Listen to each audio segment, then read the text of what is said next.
Oduu hedduu gaddisiisaa fi iccitii dhoksaa waraana adda bilisummaa Oromoo keessaa tokko kan ta'e guyyaa kaleessaa osoo namni illee hin beekin osoo eenyullee itti yaadin fuula sooshaal miidiyaa irratti wantoota haaraa baay'eetu maxxanaa ture. Ministeerri muummee Itoophiyaa Dr. Abiy Ahmed torbanoota darban keessa odeessaalee garaagaraa fuula miidiyaa hawaasaa isaanii irratti maxxansaa turanii.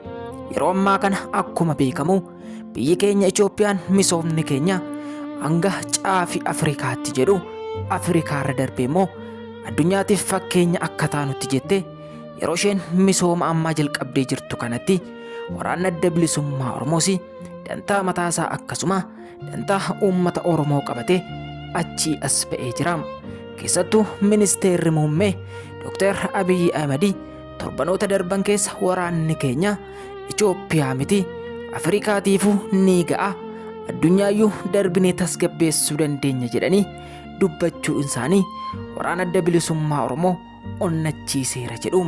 Maaliif jennaan oduu gaddisiisaa yookiin rifaasisaa jennee sababni nuti jalqabneefsi waraana adda bilisummaa Oromoo yeroo ammaa kana mootummaa abbaa irree biyya bulchaa jiru irratti humna isaa jabeeffate eebbifamtoota waraana adda bilisummaa Oromoo haaraa leenjisee gara dirree qabsootti bobbaasaa jira. Kun immoo mootummaa amma biyya bulchaa jiruuf oduu gaddisiisaa onnee namaa cabsu ta'uu danda'a. Waraana adda bilisummaa Oromoo yeroo ammaa kanatti ni badu hundeen isaanii ni buqqifama nagaa keenya booressaa jiru jedhanii yeroo sabaaf sablammoonni Itoophiyaa hedduu dubbatanitti inni immoo idda isaa gaddabeeffate Oromiyaa magaalaalee garaagaraa akkasuma godinaalee hedduu keessatti waraana isaa leenjisee bobbaasaa jira.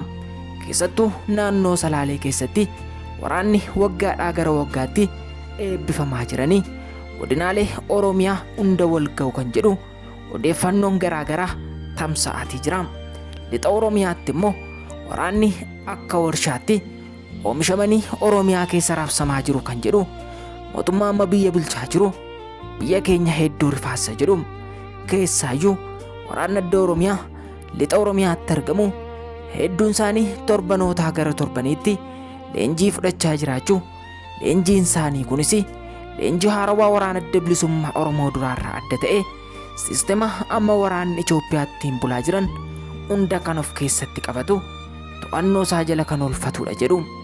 Akka namoonni keessa beekan dubbatanitti waraanni adda bilisummaa Oromoo lixa Wallaggaatti argaman hedduun isaanii baay'inni isaanii hanga uummata Oromootiin qixxaatu jedhu. Kan achitti argaman hedduun isaaniis yaadannoo humnaaf kutannoo hedduu qabu jedhu. Biyya keenya bilisanii baasna jedhu. Egeree Oromiyaa marsaan sadaffaas yeroo dhiyootti ni eegala jedhu. Inni alanaa garuu uummata Oromoo kan bilisa baasu Itoophiyaan alaabaa ishee yerootti dhaabbattu uummanni Oromoo yerootti hiree isaa ofiin murteeffatu afaan aadaaf eenyummaa isaa yerootti fiixa Afrikaatti mul'isu saba guddaa ta'uu isaa yeroo itti addunyaa beeksisu hacuuccaa waggoota hedduuf irra ture yerootti ofirraa muluksuutu ga'ee jira jedhu. Waraanni adda bilisummaa Oromoo guyyaa kaleessaa eebbifamanii lixa Oromiyaatti waraanni yeroo ammaa eebbifamaa jiran hedduun isaanii dargaggoota barnoota ammayyaa baratanii yuunivarsiitiiwwan garaagaraa irraa eebbifamayyuu ta'anii hedduun isaanii yeroo ammaa kana dirree qabsootti bobba'anii jiru.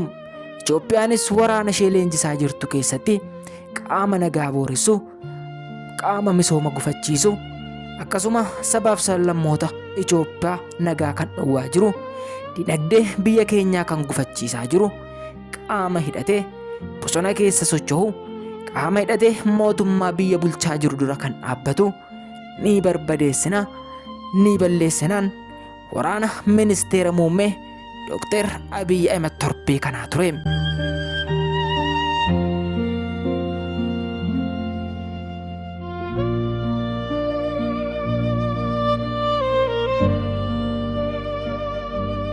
Yoo harka fuunee akkam jirtu hordoftootaaf kabajamtoota Oromoo deelmarti keessan bakka jirtanitti nagaan keenya isiniif haa baay'atu jecha odeeffannoowwan wayitaawwaa guyyaarraaf qabannee isiniif dhiyaanne keessaa waraana adda bilisummaa Oromoo zoonii lixaatti argamu waraana isaa guyyaadhaa gara guyyaatti eebbisiisuudhaan Rekordii waraana adda bilisummaa Oromoo cabsuun dhaga'ame.